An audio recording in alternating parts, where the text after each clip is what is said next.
আমি শুয়ে আছি আর আমার কিউট বউটা তার চুল দিয়ে আমাকে বিরক্ত করছে, কিন্তু তবুও আমি উঠছি না। একসময় সে একদম আমার ধারে কাছে চলে আসে আর আমি তাকে শক্ত করে জড়িয়ে ধরি। সে তো ভয় পেয়ে যায়, তারপর বলে, তার মানে তুমি এতক্ষণ জেগেছিলে?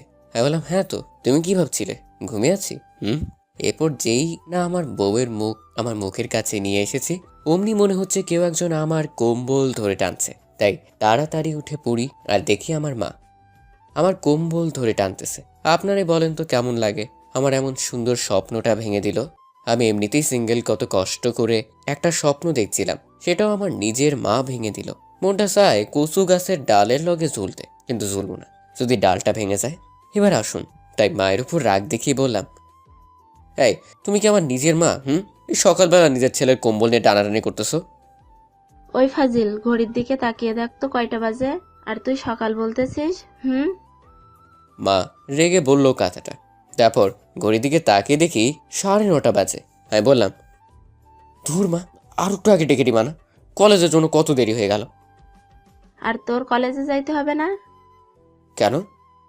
ঋতু আসতেছে, ওকে নিতে বাস স্ট্যান্ডে যা। ও, কেন আসতেছে? আর কয়দিনের জন্য?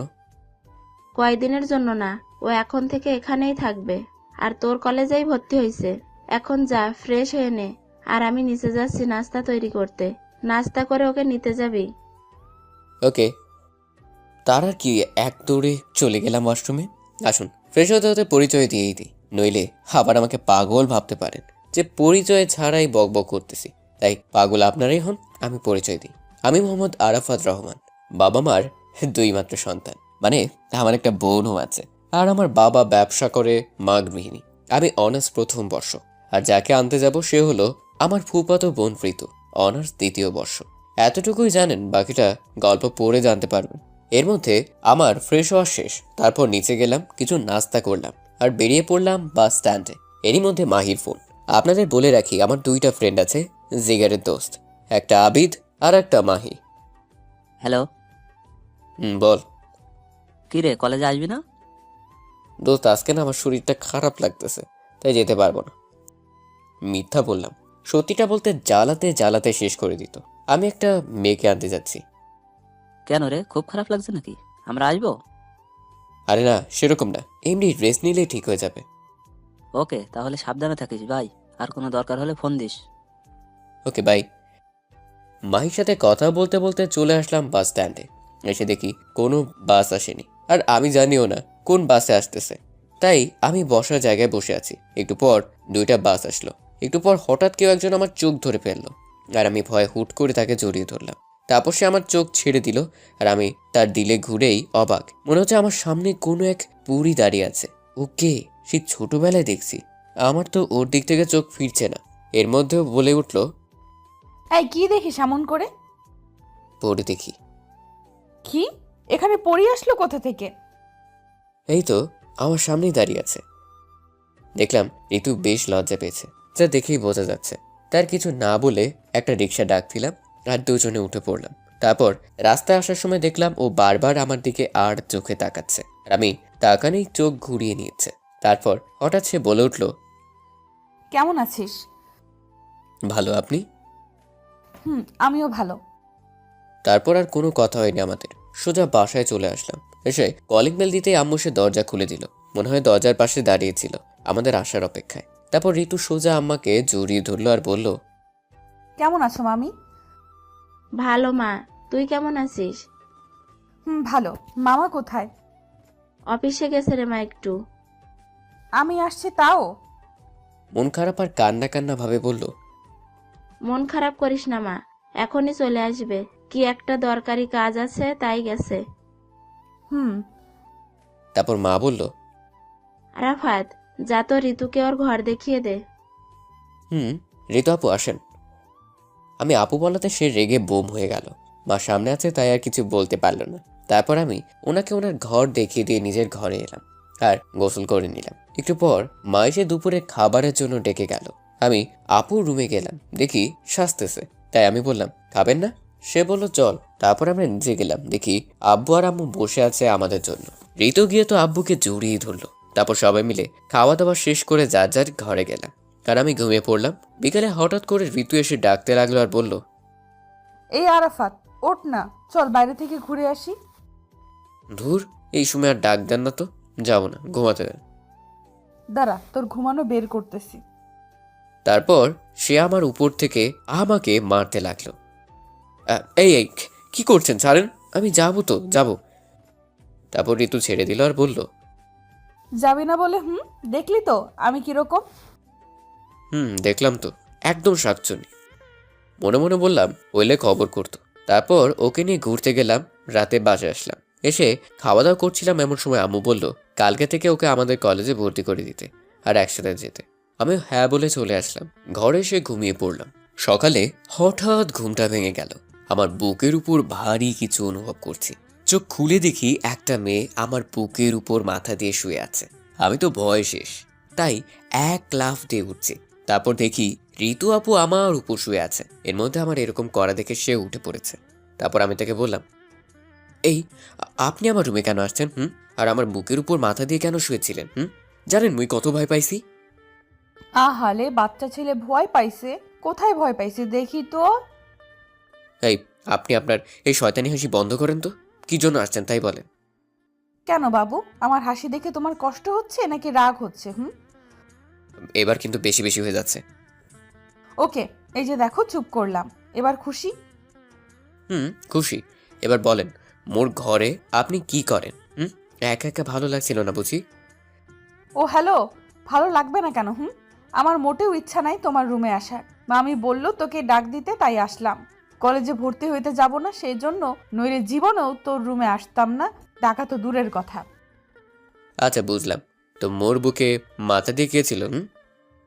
আমি ছিলাম। আসলে তোকে ডাকতে এসে দেখি তুই ঘুমিয়ে আছিস, তাই আর তোর পাশে বসে ডাকতেছিলাম। কখন যে চোখ লেগে গেছিল বুঝতেই পারিনি, আর ঘুমিয়ে পড়েছিলাম, বুঝলি? বুঝলাম। বুঝলেই ভালো। তো এখন কি শুয়েই থাকবি নাকি উঠবিও? উঠতেছি, আপনি যান। ওকে, তাড়াতাড়ি আয়। হুম তারপর সে চলে যেতে লাগলো, আর আমি তার যাওয়া দেখছিলাম। হঠাৎ ফোনটা বেজে উঠলো। ধুর, বালের ফোনটা দিল একটা রোমান্টিক মুহূর্ত নষ্ট করে। বাল ভালো লাগে না, আর তাই রাগ নিয়ে ফোনটা ধরলাম। হ্যালো। হ্যালো, কি রে, কি খবর তোর? মাহি বলল তোর নাকি শরীর খারাপ, তো এখন কেমন আছিস? আগেই বলেছি, মাহিয়ার আবিদ আমার জিগারের দোস্ত। সেরকম কিছু না, এমনি এখন ভালো আছি। ও ভালো, তো আজ থেকে কলেজে আসবি? যাব। ওকে আই, দেখা হবে কলেজে, বাই। Okay bye. তারপর ফোনটা কেটে দিলাম আর ওয়াশরুমে চলে গেলাম ফ্রেশ হয়ে এসে রেডি হয়ে নিলাম। তারপর সিঁড়ি দিয়ে নিচে নামতেই মা বলল ঋতুকে ডেকে নিয়ে আসতে, তাই চলে গেলাম ঋতুর রুমে। হঠাৎ করে তার রুমে যাওয়াতে যা দেখলাম তা দেখার জন্য মোটেও তৈরি ছিলাম না। দেখলাম ঋতু শুধু ব্লাউজ আর পেটিকোট পরে দাঁড়িয়ে আছে। আমি তো দেখেই হা হয়ে গেছি। ঋতু আপুর ফর্সা পেটে দেখা যাচ্ছে, আর তার সাথে ওর সুন্দর নাভি। আমাকে দেখেই সে শাড়িটা নিজের শরীরের উপর দিল, আর আমি খেতে আসেন বলেই দৌড়ে চলে আসলাম। এসে সোজা খাওয়ার টেবিলে বসলাম। আমাকে দেখে মা বলল, কে রে, ঋতু কই? আমি বললাম আসতেছে। তারপর ঋতু আসলো, এসে আমার সোজা বসলো। একটু পর আব্বু আসলো। তারপর আমরা সবাই খাওয়া শুরু করলাম। এর মধ্যে আব্বু বলল, আরাফাত, আব্বু বলো। ঋতুকে কলেজে তো আজকে ভর্তি করে দিবি। তোদের প্রিন্সিপালের সাথে কথা বলে রাখছি, আর ওকে প্রতিদিন তোর সাথে নিয়ে যাবি আর নিয়ে আসবি, বুঝলি? হুম তারপর আমার খাওয়া শেষ হলো। আমি বাইরে চলে আসলাম। এসে ঋতু আপুর জন্য অপেক্ষা করতে লাগলাম। একটু পর সে আসলো, আর আমি খাওয়ার সময় খেয়াল করিনি, শরম পাইছিলাম। তো এখন দেখলাম আপু নীল শাড়ি পরেছে। আপুকে একদম পরীর মতো লাগতেছে। আমি তো তার দিক থেকে চোখই বেরাতে পারছি না। হঠাৎ সে বলে উঠল, কি রে, এমন হা করে কি দেখছিস? আর এভাবে কি সারাক্ষণ দেখতে থাকবি নাকি? তার কথায় আমার হুঁশ এলো, আর আমি তার দিক থেকে চোখ নামিয়ে নিলাম। তারপর মনে মনে বললাম, একটু আগেই যা দেখালেন আর কি দেখব। তারপর সে আবারও বলে উঠল, ওই কি ভাবতেছিস? কিছু না। তো রিক্সা ডাক দে। তারপর আমি রিক্সা ডাক দিলাম। সে উঠে পড়লো, আর সাথে আমিও। একটু পর সে বলে উঠল, আমাকে কেমন লাগতেছে বললি না তো? আমি তাকে রাগানোর জন্য বললাম, একটুও ভালো লাগছে না, পুরোই ময়দা সুন্দরী লাগতেছে। আপু একে তো খারাপ বলেছি, তার উপর আপু যা শুনলে বোম হয়ে যায়। এবার আপনারাই বলেন কি হতে পারে। এটা শোনা মাত্র তার চোখগুলো লাল হয়ে গেল আর আমার দিকে তাকালো। আমি তো দেখেই ভয় শেষ। তারপর সে আমাকে বলল, আমাকে আপু বলেছিস তাই না? দাঁড়া, তোর মজা দেখাচ্ছি। তারপর আবার কি বলেছিস? হ্যাঁ মনে পড়েছে, আমি ময়দা সুন্দরী তাই না? বলেই সে আমার চুলগুলো টানতে লাগলো। আর আমি বললাম, আমার ভুল হয়েছে, আমি মুখ ফসকে বলে ফেলেছি আপু। আর হ্যাঁ, আপনাকে খুব সুন্দর লাগতেছে। আমি একটু রাগানোর জন্য এমনটা বলেছি। কিন্তু কে শুনে কার কথা?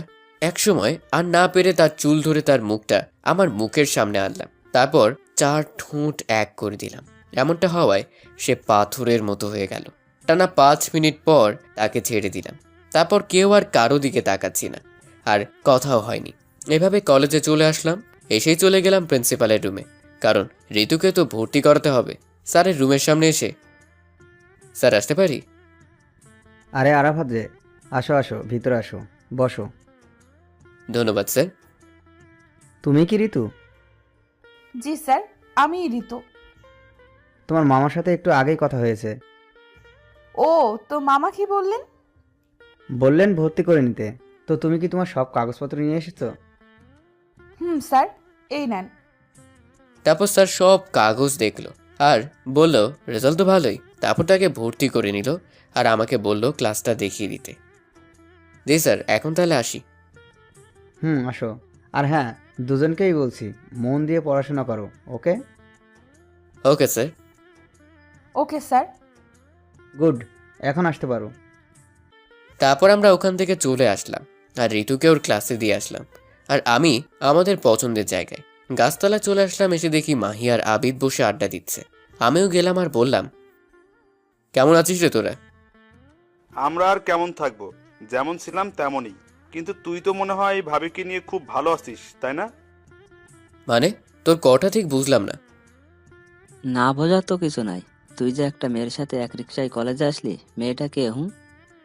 আরে ওটা তো আমার। মাহি আর আবিদ একসাথে বলল। কি? কি? বল বল বল কে? বল। জিএফ কে? পাই আমাদের ভুলে যে গেলি? পাইয়ে আমাদের ভুলে গেলি হুম? তারপর তাদের আচ্ছা মতো পিটালাম আর বললাম, ওটা আমার ফুফাতো বোন। আমাদের কলেজে চান্স পাইছে তাই এখানেই ভর্তি হয়েছে, আর পড়বে বুঝলি। বুঝলাম। গুড। এর মধ্যে হঠাৎ ক্লাসের ঘন্টা পড়ে গেল আর আমি বললাম, চল, ঘন্টা পড়েছে, ক্লাসে যাই। চল। তারপর সবাই মিলে ক্লাসে চলে গেলাম। ক্লাস করলাম। আমরা আবার ভালো ছেলে, 2টার বেশি ক্লাস করি না, তাই 2টা ক্লাস করে আবারও গাছতলায় চলে আসলাম। একটু পর দেখি আপু আসলো, সাথে কয়েকটা মেয়ে, হয়তো নতুন বন্ধু বানাইছে। তারপর আমাদের কাছে এসে বলল, কিরে ক্লাস বাদ দিয়ে এখানে কি? তারপর আমরা পিছনে তাকালাম আর আবিদ বলল, এটাই ভাবি না? তাই তো মনে হচ্ছে। চুপ শালা, মুখ বন্ধ করে রাখতে পারিস না? তারপর ওরা চুপ হয়ে গেল আর আমি আপুকে বললাম, এমনি ভালো লাগছে না, তাই আর ক্লাস করিনি। ও, তো আপনি এখানে? আমারও। চল বাসায় যাই। আমি আর কিছু না বলে চলে আসলাম। আসার সময় শুনতে পেলাম, মানে ওরা বলল খাওয়াতে, কিন্তু একদিন হবেই, তোর মনে রাখিস আরাফাত। তারপর আমরা বাসায় চলে আসলাম। এসে দরজায় কলিং বেল দিতেই আম্মু এসে দরজা খুলে দিল আর ঋতু যা করলো আর বলল আম্মুকে, আমি তো অবাক হয়ে গেলাম। মামি জানো, তোমার ছেলে না খুব খারাপ। কেন রে মা, কি করেছে ওই বান্দরটা? জানো মামি, আমরা যখন আসছিলাম বাড়িতে, হঠাৎ তোমার ছেলে বলল, তুই দাঁড়া আমি আসতেছি বলে একটা দোকানে গেল আর এক প্যাকেট সিগারেট নিয়ে আসলো, সাথে একটা খেতে খেতে। আমি কত বারণ করলাম কিন্তু শুনলো না। তারপর আমি তার থেকে সিগারেটটা ফেলে দিছি, সে ডাক দেখি আমাকে থাপ্পড় দিছে। আমি তো এটা শুনে মনে হয় আকাশ থেকে পড়লাম। তারপর আমি ঋতুর দিকে তাকালাম, দেখছি হাসতেছে। আমার তো সেই রাগ উঠল, ইচ্ছে করছে মেরে একেবারে শেষ করে দিই। কত বড় মিথ্যা কথা বললো আম্মুর সামনে। তারপর আম্মুর দিকে তাকালাম আর সাথে সাথে ঠাস ঠাস করে 2টা পড়লো আমার গালে। আর আম্মু তো রেগে আগুন। আম্মু তখন আমাকে বলল, এই শিক্ষা দিছি তোকে? এই শিক্ষা দিছি যে রাস্তাঘাটে সিগারেট খাবি? পুরাই রেগে মেগে কথাটা বললো আম্মু। আমি কখন ভালো ছেলের মতো কান্না কান্না ভাবে বললাম, বিশ্বাস করো আম্মু, আমি সিগারেট খাইনি। ঋতু মিথ্যা বলতেছে, আমাকে ফাঁসানোর জন্য এসব বানিয়ে বানিয়ে বলতেছে। তখন আম্মু বলল, ওই, আমার মেয়ে মিথ্যা বলবে কেন? ও তোর কোনো জন্মের শত্রু যে মিথ্যা বলবে? এরই মধ্যে ঋতু বলে উঠল, থাক মামি, ছেড়ে দাও, আর কিছু বলো না, আমি অনেক বকেছি। তখন আম্মু বলল, আমার মেয়ে বললো বলে তোকে ছেড়ে দিলাম, নয়তো। হায়রে দুনিয়া, নিজের মা দেখি আজকাল নিজের কথা বিশ্বাস করে না। কোথাকার বালের মেয়ে তার কথা বিশ্বাস করে, যে কিনা মিথ্যা বলতে ওস্তাদ। এরই মধ্যে আম্মু আবারও বলে উঠল। আর যেন কোনোদিন না শুনি। আমি শুধু মাথা নেড়ে চলে আসলাম ঘরে। ঘরে এসে আমার তো খুব রাগ হচ্ছিল। ঋতুর বাচ্চা কেমনি এটা করতে পারলো আমার সাথে? কেন আম্মুকে এসব বললো? কথাই বলবো না ওর সাথে। তারপর ওয়াশরুমে চলে গেলাম। একটু পর বাইরে আসলাম। এসে দেখি আবিদ ফোন দিছে। আমি ফোনটা ধরলাম। হ্যালো। হ্যালো, কি খবর? বাসায় পৌঁছেছিস? বাসায় তো পৌঁছেছি, কিন্তু খবর ভালো না। কেন, কি হয়েছে? শোন তাহলে। তারপর সব খুলে বললাম। তারপর বললাম, খুব রাগ হচ্ছে রে ভাই, ঋতুর বাচ্চাকে একটা শাস্তি দিতেই হবে। তখন আবিদ বলল, শোন, এখন সব ঠিক করে নে, ঝামেলা করিস না। আমরা তো আছি নাকি, ঠিক একটা শাস্তি দিয়ে দিব, ভরসা রাখ আমাদের উপর। ওকে, কিন্তু তোরা আমার সাথে থাকবি তো? মানে শাস্তি দিবি তো? অবশ্যই, তোর সাথে এমনটা করেছে, শাস্তি না দিলে হয়? ওকে, তাহলে এখন রাখি ভাই। Okay bye. তারপর ফোনটা কেটে দিলাম। একটু পর দেখি ঋতু আসলো আমার ঘরে। আমি দেখেই মুখ ঘুরিয়ে নিলাম। তখন ঋতু আমার কাছে আসলো আর বলল, রেগে আছিস আমার উপর? না, তো মুখ ঘুরিয়ে আছিস কেন? এমনি। সরি, প্লিজ আমাকে মাফ করে দাও। আমি তোমাকে এভাবে মামির কাছে মার খাওয়াতে চাইনি। কি মেয়ে দেখছেন, মার খাওয়াইয়া এখন বলতেছে চাইনি? তারপর ঋতু আবারও বলল, প্লিজ তুমি আমাকে মাফ করে দাও, প্লিজ। আসলে সকালে তুমি আমাকে আপু বলেছিলে, আর আমাকে ভালো লাগছিল না বলেছিলে, তাই রাগে এমনটা করেছি। Please, sorry. তখন আমি মনে মনে ভাবলাম আর বললাম, এত করে যখন বলছে তখন মাফ করেই দিই। আর আমাদের তো প্ল্যান আছেই তোমাকে শাস্তি দিব। হঠাৎ সে আবারও বলে উঠল। বুঝেছি, মাফ করনি। তাকাও তো আমার দিকে। আমি তাকালাম, আর সাথে সাথে সে আমার চুল শক্ত করে ধরে আমার মুখ তার মুখের সামনে নিয়ে গেল আর 4 ঠোঁট এক করে দিল। আমি তো মূর্তির মতো হয়ে গেছি। ভাবতে পারিনি ঋতু এমনটা করবে। এভাবে 5 মিনিট থাকার পর ঋতু আমাকে ছেড়ে দিল আর বলল, মামি খেতে ডাকতেছে, নিচে আসো, বলেই চলে গেল। আমি তখন ভাবতে লাগলাম, একটু আগে কি হলো? আর হঠাৎ মনে হলো ঋতু তো আমাকে তুমি করে বলল। তার মানে কি ও কি আমাকে ভালোবাসে নাকি? ধুর, আমি সব কি ভাবতেছি? ও কেন আমাকে ভালোবাসবে? তারপর আর কিছু না ভেবে নিচে চলে গেলাম খেতে। তারপর খেয়ে দিয়ে রুমে চলে আসলাম। এসে ঘুমিয়ে গেলাম। বিকেলে হঠাৎ ফোনটা বেজে উঠল।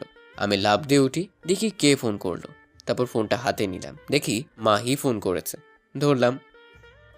হ্যালো। কি রে, কই তুই? এই তো দোস্ত, বাসায় ঘুমাইতেছি। অনেক ঘুমাইছিস, এখন তাড়াতাড়ি রেডি হয়ে বটতলায় চলে আয়। ওকে, আসতেছি, 10 মিনিট।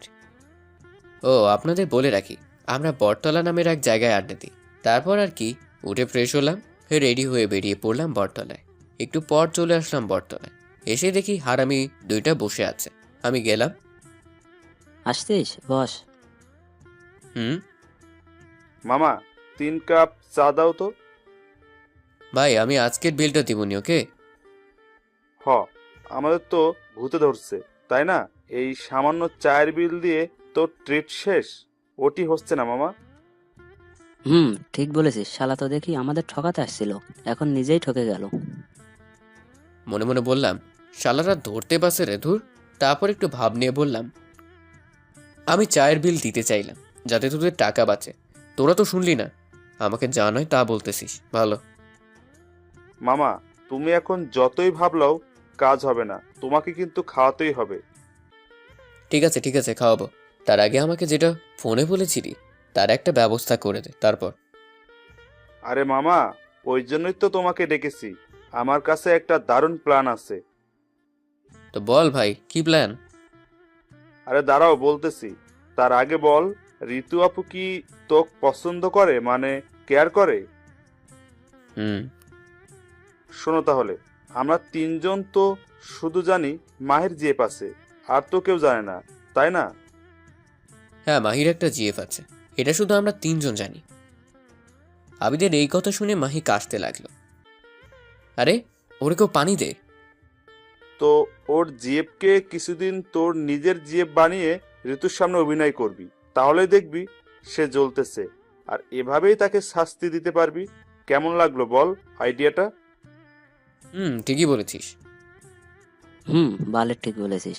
আর বালের আইডিয়া। আমি আমার জিএফ তোরে দিব না। দে না প্লিজ দোস্ত, আমি তো আর একেবারের জন্য নিচ্ছি না, কয়েকদিনের জন্য আর শুধু তো অভিনয় করব।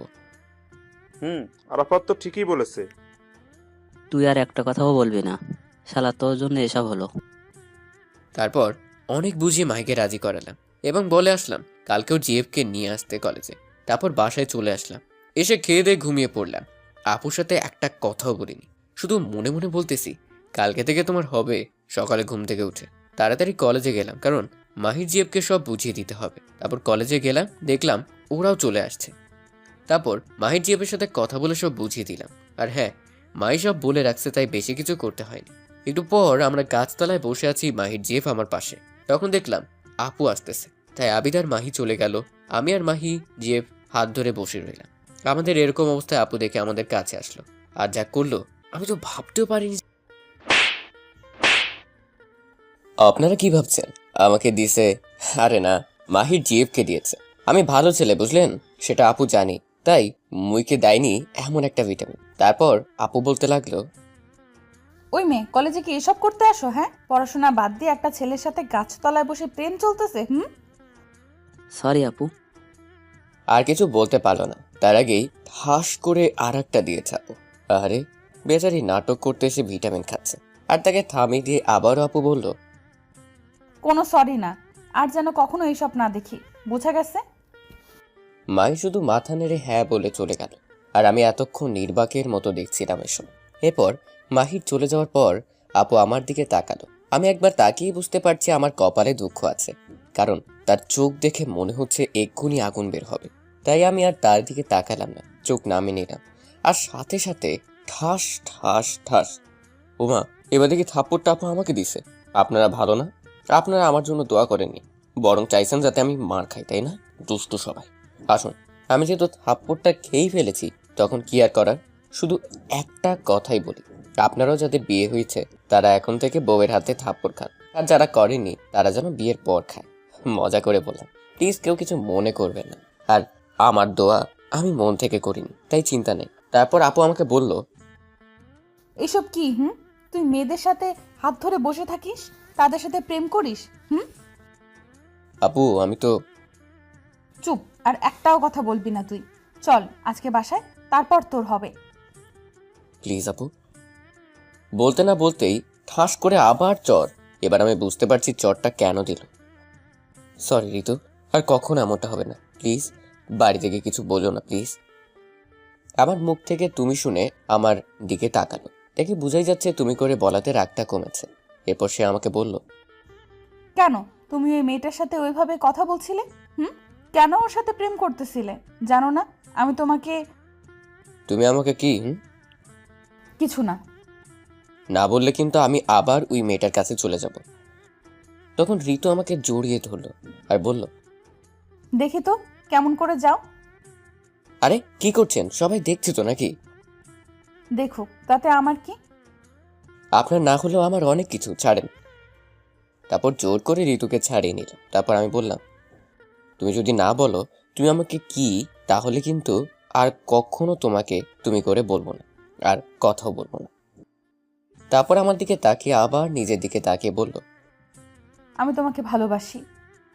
আমি মনে মনে বললাম, এইটাই তো সে কবে থেকে শুনতে চাচ্ছি।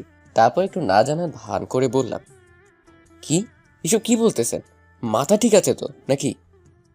তারপর ঋতু বলল, আমার মাথা ঠিক আছে, প্লিজ আমাকে ফিরিয়ে দিও না। বলে জড়িয়ে ধরলো। পাগলি, সেই ছোটবেলা থেকে তোমাকে ভালোবাসি আমি, আর তোমাকে পেয়েও ফিরিয়ে দিব। আমার কথা শুনে ঋতু আমার দিকে তাকালো আর বলল, তাহলে এতদিন বলনি কেন? আর ওই মেয়ের সাথে এসব তাহলে কি ছিল? তারপর পিছন থেকে হাততালির শব্দ এলো। আমরা একে অপরকে ছেড়ে দিলাম। তখন মাহি আর আবিদ এসে বলল, তাহলে ভাবি শেষমেশ হয়ে গেল। ওই কিসের ভাবি? থাক, আর ঢং করতে হবে না, আমরা সবই শুনেছি। আর হ্যাঁ আপু, সরি ভাবি, ওই মেয়েটা হলো আমার জিএফ। আপনাকে কালকের জন্য একটু শিক্ষা দেওয়ার জন্য আরাফাত এই নাটকটা সাজিয়েছে। মাহির কথা শুনে আপু আমার দিকে রাগী চোখে তাকালো। আমি বললাম, ভালো, সবই যখন বলে দিলি তাহলে এটাও বল বুদ্ধিটা কার ছিল। বাস্তব দিলি, তাহলে তোরা কেন বাকি থাকবি? আমার কথা শুনে ঋতু হয়তো কিছু বুঝতে পারছে, তাই সে বলল, মাহি, সত্যি করে বলো তো আসল ঘটনা কি? ভাবি, আমি বলতেছি, আসলে আরাফাত কালকে আমাকে আপনি কি কি করেছেন সবই বলেছে। তারপর আমি বুদ্ধি করে ওকে এসবের কথা বলি, যাতে আপনাদের ভালোবাসাও প্রকাশ পায় আর কোনো সমস্যাও না হয়। আপুর হাত থেকে বাঁচার জন্য এসব বলল। তারপর আপু কি যেন ভাবলো আর বলল, ঠিকই করেছো, থ্যাঙ্কস। আর আমার কানে কানে বলল। তুমি খালি বাসায় চলো আজকে। ওরা তখন বলল, ভাবি, খালি থ্যাঙ্কস দিয়ে কাজ হবে না, খাওয়াতে হবে। তখন বললাম, ওই কিসের খাওয়া রে? পেটুক। দেখছেন ভাবি, আমরা উপকার করলাম, তার জন্য একটু খাওয়ার কথা বললাম, আর ও আমাদের পেটুক বলতেছে। তখন আপু বলে উঠল, আচ্ছা ঠিক আছে, খাওয়াবো। তার আগে তোমাদের বন্ধু তো আমাকে প্রপোজই করলো না, তাহলে ভাবি আর হলাম কেমনে বলো? ঠিকই তো, ওই হারামি, ভাবিকে প্রপোজ কর যা। তখন ভাব নিয়ে বললাম, পারবো না। কেন পারবি না? তোরা শালা সবাই বেইমান, নিজেরা বাঁচার জন্য আমাকে ফাঁসায়া দেস, আর নিজেদের ভালোর জন্য অন্যের ক্ষতি হলেও কিছু ভাবিস না। দূর, বাদ দে তো এসব, আর প্রপোজ কর। বললাম পারবো না। তখন ওরা কিছু বলার আগে আপু বলে উঠল, কি বললি তুই? আর একবার বল তো। আরে আমি তো বললাম প্রপোজ করব ভাবতেছি। তখন ওরা হাসতে লাগলো। আমি তখন রাগ দেখিয়ে বললাম, চুপ শালারা। তখন আপু বলল, তাড়াতাড়ি প্রপোজ কর, বেশি সময় নাই। আজকে না করলে হয় না? না, হয় না, তাই আজকে করবি আর এক্ষুনি। আচ্ছা ঠিক আছে, করতেছি। তো রাগের কি আছে শুনি? বেশি না বকে প্রপোজ কর। তারপর প্রপোজ করতে শুরু করলাম। তুমি আমার কাছে মেঘ, আমার কাছে পরি, দিব তোমাকে সময় আবার হাজারো ব্যস্ততা ছাড়ি।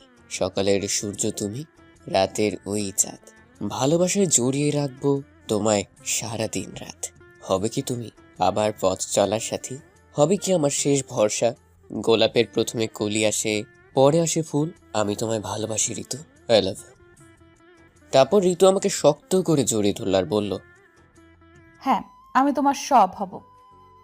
এরই মধ্যে ওরা বলে উঠল, অনেক হয়েছে প্রেম প্রীতি, এখন চলেন, আমাদের ট্রিট দিবেন। যাবো তো। তার আগে মাহি তোমার জিএফ কে তাকে ডাক দাও। তারপর মাহিদার জিএফকে ডাক দেয়, সে আসে। তারপর ঋতু তাকে সরি বলে, মাপ চায়, সেও মাপ করে দেয়। তারপর সবাই মিলে একটা হোটেলে যায় এবং দুপুরে খাবার খেয়ে নেয় এবং বাড়ি চলে যায়। এভাবেই তাদের ভালোবাসার মধ্য দিয়ে দিন চলতে থাকে। এভাবে কিছুদিন যায়। কয়েকদিন পর সকালে নাস্তার টেবিলে বসে সবাই বসে নাস্তা করছিল। হঠাৎ ঋতু বাবাকে যা বলল তা শুনে মনে হয় আমি আকাশ থেকে পড়লাম। মামা, আমি তোমাদের কাছে বোঝা হয়ে আছি, তাই না? আব্বু তখন খাওয়া বাদ দিয়ে ঋতুর দিকে তাকালো আর বলল, এ সময় কি কথা মামুনি? আমরা কখন তোকে এসব বলেছি যে এসব বলতেছিস? মামা, তোমরা তো কিছু বলনি, বলেছে তো তোমাদের আদরের সন্তান আরাফাত।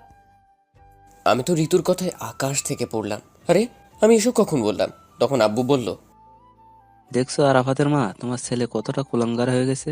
আমার মেয়েকে কি সব বলতেছে, ওকে তো আমি। বলেই লাফ দিয়ে উঠলো চেয়ার থেকে। তখনই আম্মু আব্বুকে আটকালো আর বলল, দেখো, এখন খাওয়ার টেবিলে কিছু করো না, ও না বুঝে করেছে, এবারের মতো ছেড়ে দাও। তখনই ঋতু বলে উঠল, থাক মামা, মাফ করে দেন ওকে। দেখ, আমার মেয়েকে দেখে শেখ, যাকে তুই কিনা এসব বলেছিস। আর হ্যাঁ, ওর জন্য আর তোর মায়ের জন্য তুই আজকে বেঁচে গেলি। আর যেন জীবনেও এসব কথা না শুনি। আমি তো ভয় শেষ, তাই শুধু বলে মাথা নাড়ালাম। কারণ আমি বুঝতে পারছি যে আমি যাই বলি না কেন কেউ বিশ্বাস করবে না। তাই দোষটা নিজের ঘাড়েই নিলাম আর মনে মনে বলতে লাগলাম, ফুপুর বাচ্চা, ঋতু তোর এটা শাস্তি আমি দিমুই, দেখিস। তুই আরাফাতকে চিনিস না। তারপর আপু উঠে চলে গেল, সাথে আম্মু গেল। তখন আমি আর ঋতু ছিলাম টেবিলে বসে। তখন সে বলে উঠল, কিরে, কেমন বাস খাওয়ালাম? আর মেয়েদের দিকে তাকাবি বল, তাদের সাথে কথা বলবি? ও, এবার বুঝলাম কেন ঋতু আমাকে এত বড় বাস দিল। আপনারা হয়তো কিছু বুঝতে পারেনি, যে আমার মতো ভদ্র কিউট সাদা সিধা ছেলেকে ঋতুকেও বা বাঁশ খাওয়ালো আর এসব বলল। আসুন একটু অতীত থেকে ঘুরে আসি। অতীত কয়েকদিন আগের কথা। আমি মাহি আর আবিদ কলেজে গাছতলায় বসে আড্ডা দিচ্ছি। হঠাৎ করে মেঘলা ফোন করে। হো, আপনাদের তো বলাই হয়নি, মাহির জিএফ এর নাম মেঘলা আক্তার। আমরা ভালোবেসে মেঘলা বলে ডাকি। থুকু, মাহি ভালোবেসে মেঘলা বলে ডাকে, তাই আমরাও ডাকি। আমরা জিগারের দোস্ত কিনা। তারপর মাহি ফোনটা ধরে তখন মেঘলা বলে, কোথায় আছো তুমি? এই তো শোনা, আরাফাত আর আবিরের সাথে কলেজের সেই গাছতলায় বসে আছি। কেন, কি হয়েছে? আসলে আমি না একটু শপিং করতে যাব, তুমি কি আসতে পারবে প্লিজ? আচ্ছা ঠিক আছে, কোথায় আসতে হবে বলো, আমি আসতেছি। Thank you Babu. বিগ বাজার মলে চলে আসো। ওকে শোনা, আসতেছি, বাই। বাই, তাড়াতাড়ি আসো কিন্তু। ওকে। তারপর মাহি ফোনটা কেটে দেয়। আর আমরা তাদের দেওয়া দেখেই বুঝতে পারছি কে ফোন দিয়েছে। তাই আমি বললাম, কিরে, মেঘলা কোথায় যেতে বললো? দোস্ত, তুই কিভাবে বুঝলি মেঘলা ফোন দিছিল? শোন, তোর থেকে আমার বুদ্ধি একটু বেশি, বুঝলি? আর তোরা যে শুরু করেছিস সবাই বুঝতে পারবে। যাই হোক, কোথায় আর কেন যেতে বললো তাই বল। আসলে মেঘলা একটু শপিং করতে যাবে, তাই বিগ বাজারে যেতে বললো। ঠিক আছে, যা যা। রাগ করিস না প্লিজ, বুঝতেই তো পারছিস। ঠিক আছে, যা। তারপর মাহি চলে গেল। তখন আবিদ বলল, মাহি তো চলে গেল ওর জিএফ এর কাছে, তো আমরা এখানে থেকে আর কি করব? চল কোথাও থেকে ঘুরে আসি, সাথে মেয়ে দেখাও হবে নি নতুন নতুন। ঋতু জানতে পারলে আমার খবর করে দিবে। আরে ধুর, ও কেমনে জানবে? আমরা তো দুজনেই যাব। ওকে, চল তাহলে। তারপর আমি আর আবিদ বাইক নিয়ে চলে গেলাম একটা মলে। হ্যাঁ, আপনাদের একটা কথা বলে রাখি, আমি এরই মধ্যে নতুন বাইক কিনেছি। তারপর আমরা মলে কয়েক পাক দিয়ে মলেরই একটা রেস্টুরেন্টে এসে বসলাম। তারপর কফি খেতে লাগলাম। একটু পর আবিদের একটা ফোন আসে আর সে উঠে চলে যায়। তখন আমি বসে আছি একা। হঠাৎ একটা মেয়ে এসে আমাকে আরাফাত বলেই জড়িয়ে ধরলো। আমি তো পাথর হয়ে গেলাম। তারপর তাকে ছাড়িয়ে দিলাম আর বললাম, কে আপনি? আরে শাকিলা, তুই কোথা থেকে? চিনতে পারছিস তাহলে? কি যে বলিস, তোরে চিনবো না কেন? তাও ঠিক, আমরা তো একসাথেই পড়ছি, তাই না? এবার বল, তুই এখানে? হুম, আসলে তুই তো জানিস আমার বিয়ে হয়েছে আর আমি ঢাকায় থাকি। আর কয়েকদিন পর আমার এক বন্ধুর বিয়ে, তাই এখানে এসেছি। ও ভালো। আচ্ছা, তোর নাম্বারটা দে তো। এই নে, 019331956। দুইটা দিলাম না, আপনারা হয়তো আমাকে জ্বালাতন করবেন। তারপর আমি আর শাকিলা কিছুক্ষণ হেসে হেসে কথা বললাম। আমি হঠাৎ খেয়াল করলাম কেউ একজন শাকিলা আমাকে জড়িয়ে ধরার পর থেকে আমার দিকে তাকিয়ে আছে। আমি তার দিকে তাকিয়েই তো অবাক। আরে, এটা তো ঋতু। এখন আমার কি হবে আল্লাহই জানে। এরই মধ্যে শাকিলা বলে উঠল, আজকে আসি রে, বাই। ভাই। তারপর সে চলে গেল আর আমি দাঁড়িয়ে রইলাম। তারপর ঋতু আমার কাছে আসলো। আমি বললাম, ঋতু তুমি যা ভাবছো। আর বলতে পারলাম না। ঠাস ঠাস করে দিল আর বলল, তুই এতটা খারাপ একটা মেয়েকে জড়িয়ে ধরেছিস? ছি। তারপর সে চলে গেল। এরই মধ্যে আবিদ এসে বলল, বন্ধু, কিছু মনে করিস না, আমি শাকিলার আসার পর থেকে এখন পর্যন্ত সবই দেখছি, চিন্তা নাই, সব ঠিক হয়ে যাবে। বুঝি না, সব খালি আমার সাথেই কেন হয়? বাদ দে, চল বাসায় যাই। চল। তারপর আমরা বাসায় চলে আসলাম। আস্তে আস্তে রাত হয়ে গেছে, তাই এসেই শুয়ে পড়েছি। সকালে কি হলো আপনারা তো জানেনই। আসুন এখন বাস্তবে ফিরি। বাস্তব। তখন ঋতুকে বললাম, চোখে দেখা সবসময় ঠিক হয় না আর সত্যি হয় না। যার জন্য আমার সাথে এমনটা করলেন সেটা আসলে সত্যি নয়। ও আমার কাস্ট ফ্রেন্ড ছিল আর ওর বিয়ে হয়ে গেছে। এতদিন পর দেখা, তাই এমনটা করেছে। আর আপনি কিছু না জেনেই ভালো, খুব ভালো থাকেন বলে উঠে চলে আসলাম। তখন ঋতু ভাবতে লাগলো, আসলে তো আমার খোঁজ নেওয়া উচিত ছিল। আমি কিছু না জেনে শুনে আরাফাতের সাথে এরকম করলাম। সে যদি আমাকে ভুল বুঝে ছেড়ে চলে যায়, না, এ আমি কি করলাম? বলেই কান্না করতে লাগলো। তখনই মা এসে বলল, কি হয়েছে? সে কিছু না বলে কান্না করতে করতে উপরে চলে গেল আর আমার রুমের সামনে এসে কান্না করতে করতে বলল, প্লিজ আমাকে মাফ করে দাও প্লিজ। আমার ভুল হয়েছে, আমি আর কখনো এমনটা করব না, সত্যি। প্লিজ আপনি এখন ন্যাকা কান্না করবেন না তো, আমার ভালো লাগছে না, যান এখান থেকে। আর হ্যাঁ, আমি আপনাকে ভালোবাসি না, যান। যে ভালোবাসার মানুষকে ভুল বুঝে সন্দেহ করে তাকে না ভালোবাসাই ভালো। প্লিজ আরাফাত, তুমি এসব বলো না। তুমি এসব বললে আমি কিন্তু সুইসাইড করব। যা খুশি করেন জানতো, আমি আপনাকে আর দেখতেও চাই না। আচ্ছা ঠিক আছে, ভালো থেকো, বাই। আমি তোমাকে সন্দেহ করি তো, আসলে আমি তোমাকে ভালোবাসি, তাই আমি এমনটা করি। আর হ্যাঁ, তুমি যেহেতু কখনো আমার এই মুখ দেখতে না চাও, আমি ওর দেখাবো না, বাই। তারপর ঋতু দৌড়ে নিচে চলে গেল আর টেবিলের উপর থেকে ফল কাটার ছুরি দিয়ে নিজের হাত কেটে ফেললো। তখন মা এসব দেখে দৌড়ে রান্নাঘর থেকে ঋতুর কাছে আসলো, এসে চিৎকার দিয়ে উঠলো আর বলল কি হয়েছে, কেন সে এমনটা করলো। ঋতু কিছু না বলে মায়ের কোলে জ্ঞান হারিয়ে ফেললো। এরই মধ্যে আমি মায়ের চিৎকার শুনে দৌড়ে নিচে চলে আসি। এসে দেখি ঋতুর হাত থেকে রক্ত পড়ছে, যা দেখে আমার পায়ের নিচ থেকে মাটি সরে গেল।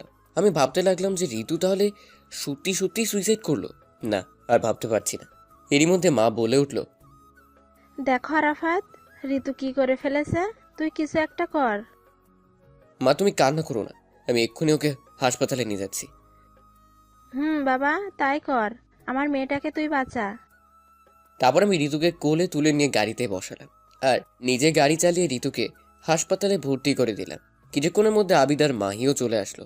আমি ওদের দেখে জড়িয়ে ধরে কান্না শুরু করে দিলাম। ওরা আমাকে সান্ত্বনা দিতে থাকে আর বলতে থাকে, সব ঠিক হয়ে যাবে, চিন্তা করিস না, ঋতুর কিচ্ছু হবে না। কয়েক ঘন্টা পর ডাক্তার বেরিয়ে আসলো আর বলল, রোগীর আত্মীয় স্বজন কে আছে? কাছে গিয়ে বললাম, আমার কি হয়েছে বলুন। দেখুন, রোগীর অনেক রক্ত বের হয়ে গেছে, তাই এখনই বি পজিটিভ রক্ত লাগবে। তখনই আবিদ বলে উঠল, স্যার, আমার রক্ত বি পজিটিভ, আমি রক্ত দেব। ওকে, তাহলে আসেন আমার সাথে। চলেন। তারপর আবিদ আমাকে বলল, এই, আমি রক্ত দিতে যাচ্ছি, দেখবি ভাবি একদম ঠিক হয়ে যাবে। আর তুই কিন্তু একদম কান্নাকাটি করবি না, বলে দিলাম। তারপর আমি আবিদকে জড়িয়ে ধরে কান্না কান্না করতে লাগলাম। তখনই আবিদ বলে উঠল, কান্না করতে মানা করলাম না তোকে? সরি, আর কান্না করব না। এই তো গুড বয়। মাহি, আরাফাতকে দেখে রাখিস, আর কান্না করলে শুধু আমাকে বলবি, তারপর দেখবি আমি এসে কি করি। ঠিক আছে। আসলে সত্যিকারের বন্ধুরা এমনই হয়, বন্ধুর জন্য মনে হয় জীবন দিতেও দ্বিধা করবে না। আমি দোয়া করি আল্লাহর কাছে। তারপর আবিদ চলে গেল। কয়েক ঘন্টা পর ডাক্তার বেরিয়ে এলো, সাথে আবিদও এলো। এসে আবিদ বলল, বলছিলাম না ভাবির কিছু হবে না। গিয়ে আবিদকে জড়িয়ে ধরলাম আর বললাম, সত্যি আজকে তুই না থাকলে কি যে হতো, থ্যাঙ্কস রে দোস্ত। আবিদ আমাকে ধাক্কা দিয়ে সরিয়ে দিল। আমি তো অবাক। তারপর সে মাহিকে বলল, মাহি দেখ তো, এই কি আমাদের আরাফাত, যে বন্ধু হয়ে বন্ধুকে থ্যাঙ্কস দেয়? ওর সাথে কথা নাই, চল। বলে চলে যেতে লাগলো। আমি বুঝতে পেরে আটকাইলাম আর তাদের সামনে গিয়ে কান ধরলাম আর বললাম, সরি। না না, কি বলতেছি, বন্ধুদের তো নো সরি নো থ্যাঙ্কস। এবার তাহলে বুঝেছিস? বলেই ওরা দুইজন আমাকে জড়িয়ে ধরলো। তখন ডাক্তার বলল, আপনার 3 বন্ধু নয়, মনে হচ্ছে এক এক ভাই। দোয়া করি আপনাদের বন্ধুত্ব যেন সারা জীবন এরকমই থাকে। Thanks doctor. Hmm. Doctor, Ritu কেমন আছে? এখন অবশ্য ঘুমিয়ে আছে, ঘুমের ঔষধ দিছি তো। ও, তো ঘুম পাবে কখন? এই কিছুক্ষণের মধ্যেই। বলে ডাক্তার চলে গেল। এরই মধ্যে মা চলে আসলো। আসলে ওই সময় মাকে সাথে করে আনিনি। তারপর মা এসে বলল, আরাফাত, আমাদের ঋতু এখন কেমন আছে? মা এখন ভালো আছে। এরই মধ্যে ঋতুর বাবা মা, মানে আমার শ্বশুর শাশুড়ি থুকু, এখনো তো হয়নি, মানে আমার ফুপ্পা ফুপ্পি চলে এসছে। এসেই বলতেছে ঋতু কোথায় আর কেমন আছে। আমি বললাম, আপনাদেরকে জানানো ঋতুর ব্যাপারে। আমি বলেছি। ও, ভিতরে আছে আর ভালো আছে, ঘুমিয়ে আছে। এরই মধ্যে আব্বু চলে আসছে। তক্ষুনি একজন নার্স এসে বলল, রোগীর ঘুম ভেঙেছে। এটা শুনে সবাই মিলে ঋতুর কাছে গেল, শুধু আমি, আবিদার মাহি ছাড়া। তারপর মা এসে বলল, ঋতু ডাকতেছে আমাকে। আবিদার মাহি বলল, যা ভিতরে যা। ভিতরে যা। তারপর আমি ভিতরে গেলাম। সবাই বের হয়ে আসলো। তখন ঋতু বলল, কেন এসেছিস তুই এখানে? তুই না বলেছিলি আমার মুখ দেখতে চাস না? তক্ষুনি আমি ঋতুর কাছে গেলাম আর সাথে সাথে ঠাস করে একটা থাপ্পড় দিলাম। তুই আমাকে মারলি? তখন আমি ঋতুর মাথার কাছে গিয়ে বসলাম আর বললাম, মারলাম। আমার বউকে আমি মারবো না তো কে মারবে শুনি? আমার মুখে বউ ডাক শুনে ঋতু আমাকে জড়িয়ে ধরে কান্না করে দিল। আমিও তাকে জড়িয়ে ধরলাম। ভালোই যখন বাসো, তাহলে কালকে ওর বলেছিলে কেন? প্লিজ বাদ দাও, তখন আমার মাথা ঠিক ছিল না। আর হ্যাঁ, ওটার জন্য সরি। না, শুধু সরি বললে চলবে না। তো কাছে আসো বলতেছি। আমি আমার মুখ ঋতুর মুখের সামনে নিয়ে গেলাম, আর সাথে সাথে সে 4 ঠোঁট এক করে দিল। আমিও কম কি, এরকম সুযোগ কি কেউ ছাড়ে? আমি ওর সাথে সমান রেসপন্স দিতে লাগলাম। এরকম করে কতক্ষণ ছিলাম জানি না। হঠাৎ মাহি আর আবিদ এসে বলল, এসব রোমান্স বাড়িতে গিয়ে করিস, এখন করতে হবে না। ওদের কথা শুনে আমরা একে অপরকে ছেড়ে দিলাম। থাক, আর কিছু বলতে হবে না, সবই দেখছি। ওই শালা, দেখছসি যখন তখন আর একটু দেখতি, ডাক দিলি কেন? আহারে, শালা শখের প্রেমে আমরা সমস্যা করলাম। আমার বিয়ে তো কালকে পরের দিন, ওখানে গিয়ে না হয় বাকিটা সেরে নিস। তোর বিয়ে মানে কার সাথে?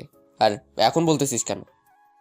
সকালে বলার জন্য তোর বাসায় আসছিলাম, আর তোর মা যা বললো শুনেই তো এখানে আসলাম বলার জন্য। যাই হোক, বাদ দে। আমিও কিন্তু যাব মাহি ভাইয়া।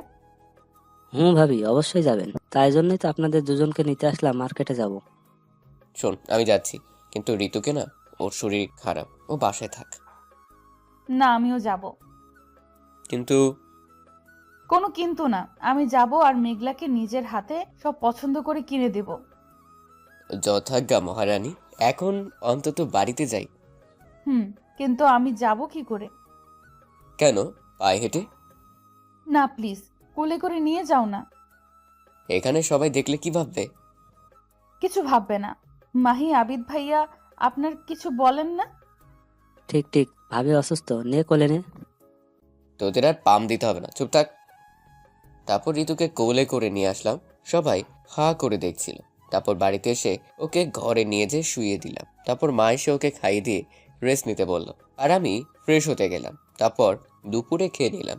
তারপর উঠে ঋতুর রুমে গেলাম, দেখলাম ঘুমিয়ে আছে। তারপর ওর কাছে গেলাম, কপালে একটা কিস দিলাম আর বললাম, আসলেই পাগলি, আমার জন্য কি না করতে পারে।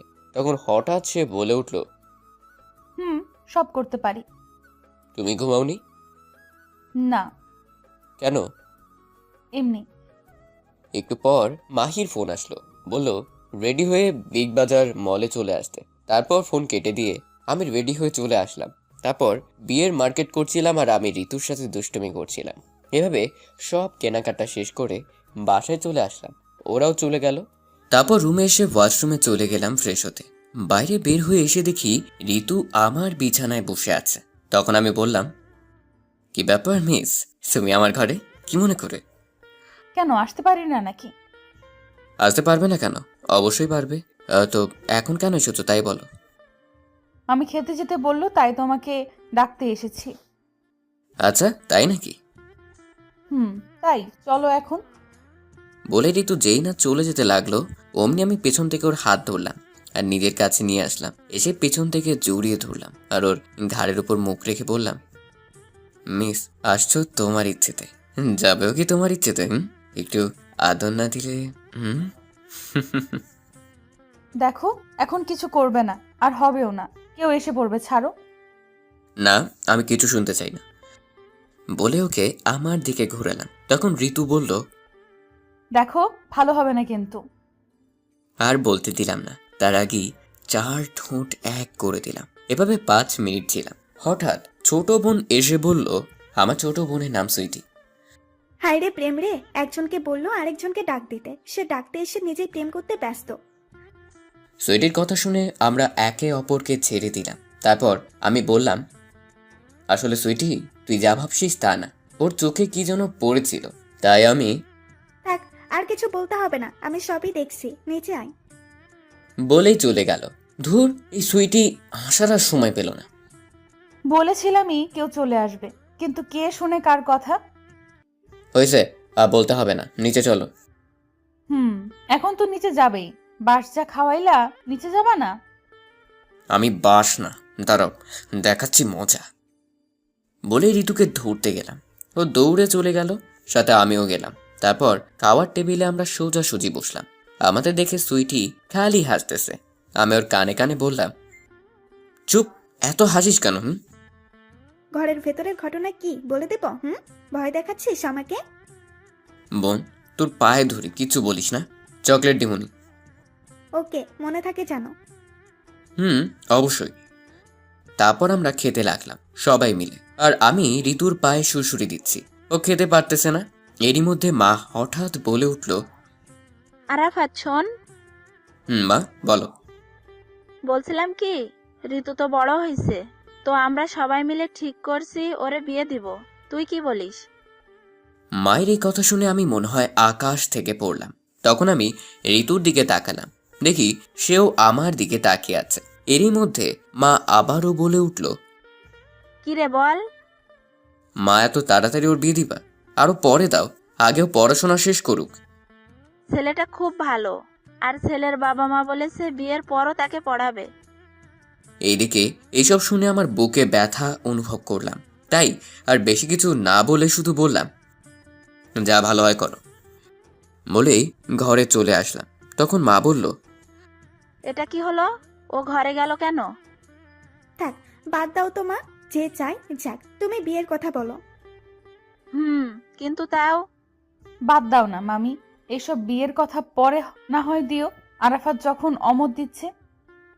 না ঋতু, তাদের ইচ্ছে তোকে তাদের ছেলের বউ বানাবে।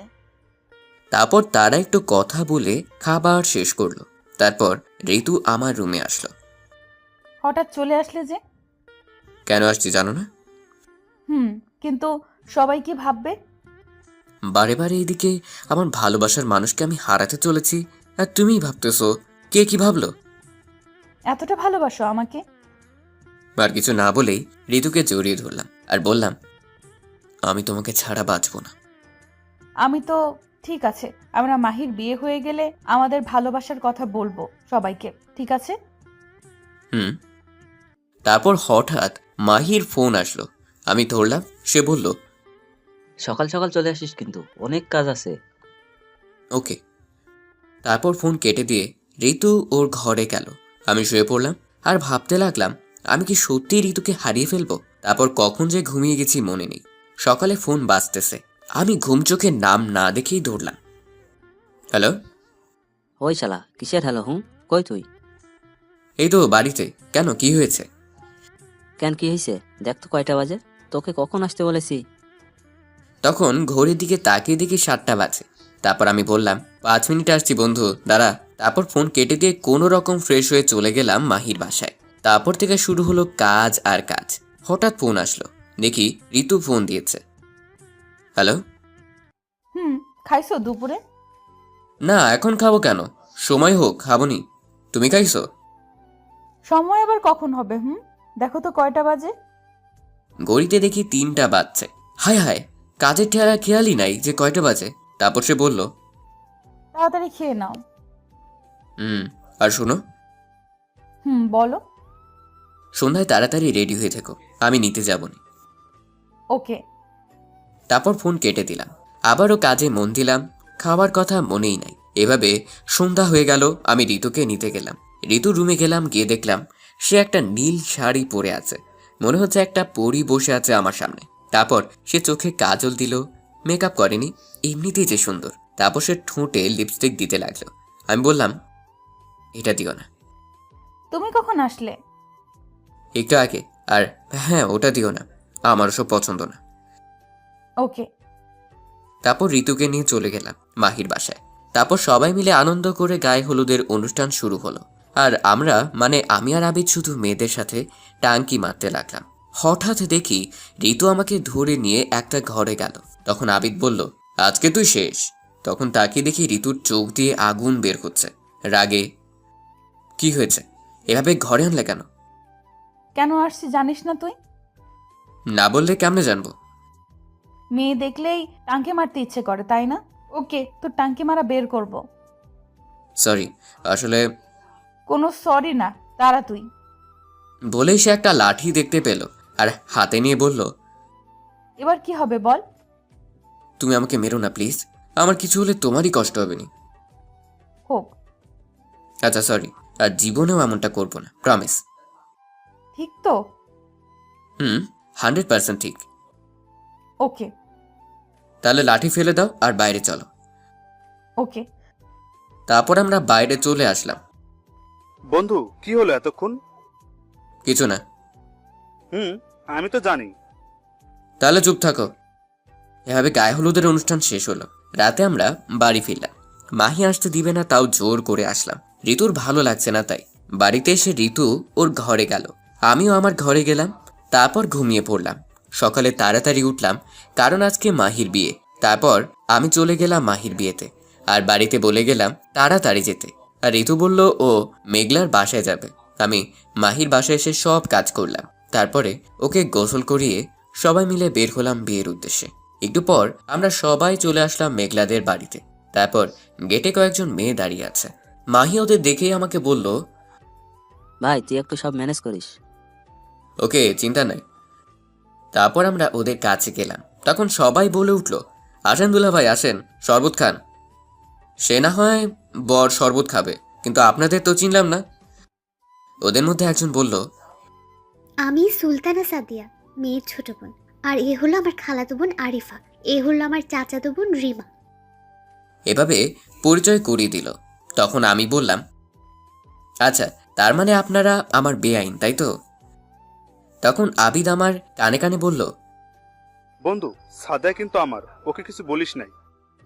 আমি তো অবাক। আবিদ এসে আমার বেআইনকে ওর বলে চালিয়ে দিল। ওকে, তারপর বলল ওরা সবাই যে শরবত খান। না, আমরা এসব খাই না। তাই তাহলে 5,000 টাকা দেন, খেতে হবে না। আমরা 1 টাকাও দিব না। না দিলে ভেতরেও যেতে দেব না। সমস্যা নাই, তোমাদের মেয়েই বসে আছে আমার বন্ধুকে বিয়ে করার জন্য। আমরা না হয় ফিরেই যাই। মাহি চল, বলে যেতে লাগলাম। মাহি তো হা হয়ে সব দেখছে। হঠাৎ ঋতু বলে উঠল, তোমরা আরাফাতের সাথে পারবে না, ও একটা বদমাইশের হাড্ডি, তার চেয়ে ভেতরে যেতে দাও। এই তো, ঋতু আমাকে চিনে মনেই নাই। তারপর ওরা রাগে ফুঁসতে লাগলো, আর আমরা ভিতরে গেলাম। তারপর বিয়েটা হয়ে গেল। তারপর আমরা বউ নিয়ে বাসায় চলে আসলাম। সবাই তো বউ দেখার জন্য চলে আসলো। তারপর ভাবিরা মেঘলাকে ঘরে নিয়ে গেল, আর এদিকে আমরা, মানে আমি আর আবিদ মাহিকে নিয়ে ছাদে চলে গেলাম। আর এভাবে গল্প করতে লাগলাম। মাহি তো মেঘলা কাছে যাওয়ার জন্য মন একেবারে ছটফট করছে। সেটা আমি আর আবিদ বুঝতে পেরে মনে মনে হাসতেছি, কিন্তু তাও ওকে যেতে দিচ্ছি না। বেচারা মাহি কিছু বলতেও পারছে না। যখন 12টা পার হতে লাগলো, তখনই আমরা ছাদে। হঠাৎ মাহির বাবা মানে আঙ্কেল এসে বলল, কিরে মাহি, তুই এখানে কেন? যা ঘরে যা, বৌমা তোর জন্য কখন থেকে অপেক্ষা করছে। মাহি কিছু বলার আগেই আমি বলে উঠলাম, আঙ্কেল, আমরা অনেকবার বলেছি যাওয়ার জন্য, কিন্তু ও তো যাচ্ছে না, বলতেছে আমাদের সাথে নাকি আড্ডা দিবে।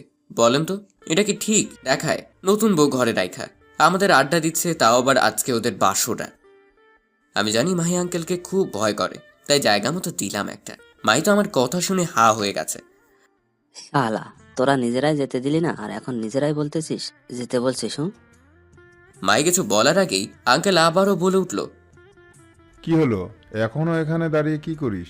যা ঘরে যা। হুম। তারপর আঙ্কেল চলে গেল। মাহি আমাদের দিকে রাগি চোখে তাকালবার বলল, আমাকে যেতে বলছিস তাই না? আরে কুল কুল, এত রাগের কি আছে?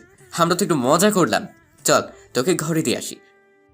আজকে আর কিছু বলবো না, পরে শোধ ঠিকই নেবো, দেখিস। ওকে। তারপর আমরা মাহিকে ওর বাসর ঘরের সামনে নিয়ে আসলাম। এসে তো দেখি ঋতু ভাবিরা দরজা আটকে রাখছে। ভাই কিছু একটা কর, নইলে আজ আর আমার বাসর হবে না। আহারে বেচারা, ওকে কিছু একটা করতেছি। হাজার হোক তুই আমার বন্ধু বলে কথা। তারপর আমরা সবাই মিলে বাসর ঘরের সামনে গেলাম। ভাবিরা কি দেবর বাসর করবে নাকি?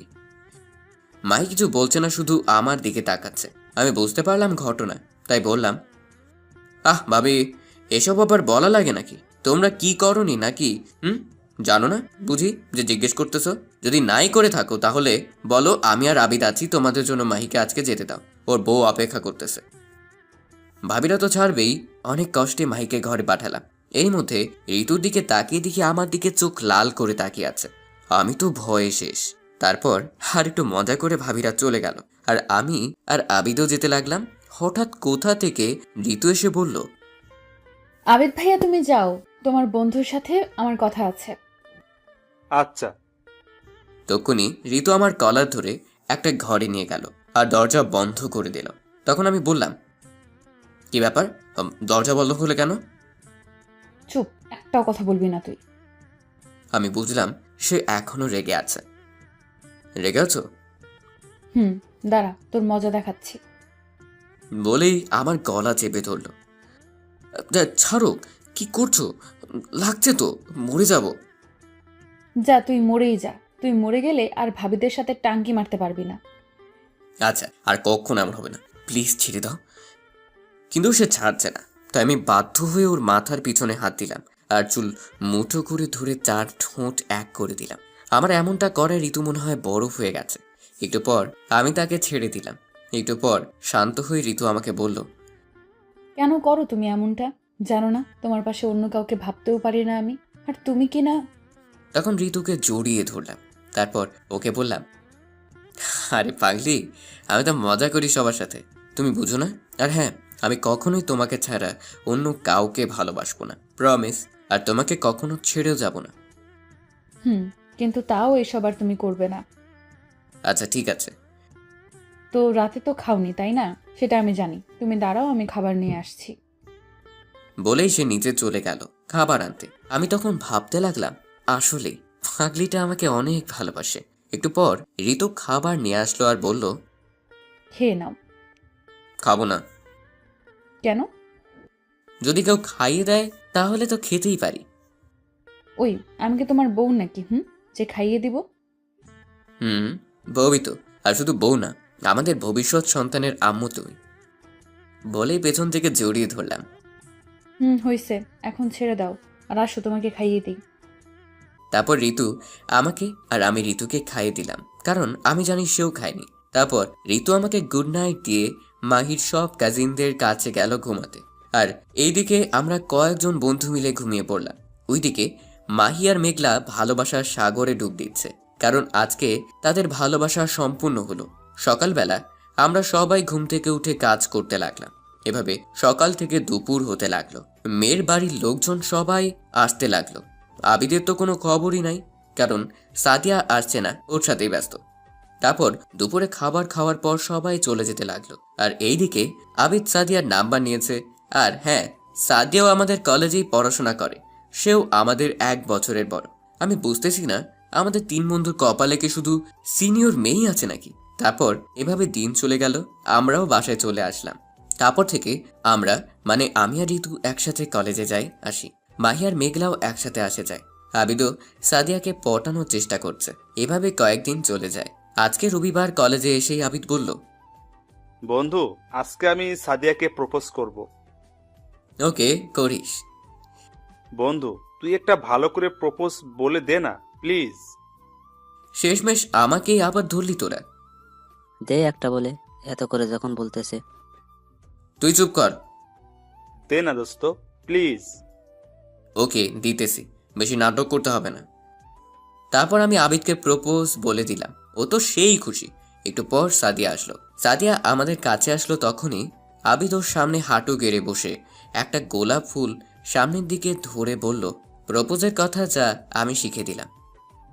দেখেছি তোমায় প্রথম যেদিন পড়েছি তোমার প্রেমে, থাকতে পারছি না আর তোমাকে ছেড়ে। ভালোবাসি তোমায়, ছেড়ে যাব না কখনো, তুমি ফিরিয়ে দিও না আমাকে।